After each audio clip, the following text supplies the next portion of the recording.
കുഞ്ഞു പ്രായത്തിൽ തുടങ്ങിയ ഒരു ആഗ്രഹം. ആകാശത്തുകൂടി ഒരു അത്ഭുതം പോലെ പറന്നു പോകുന്ന ആ വിമാനം എനിക്ക് സ്വന്തമായി പറപ്പിക്കണം.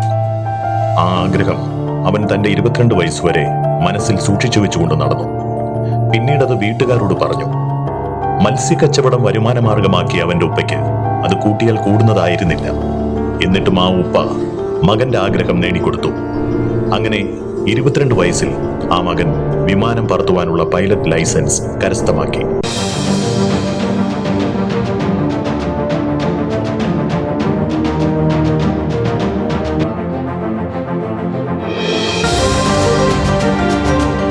ഇത് മാനന്തവാടി സ്വദേശി മുഹമ്മദ് നിതിൻ ഷായുടെ സ്വപ്ന സാഫല്യത്തിന്റെ കഥ.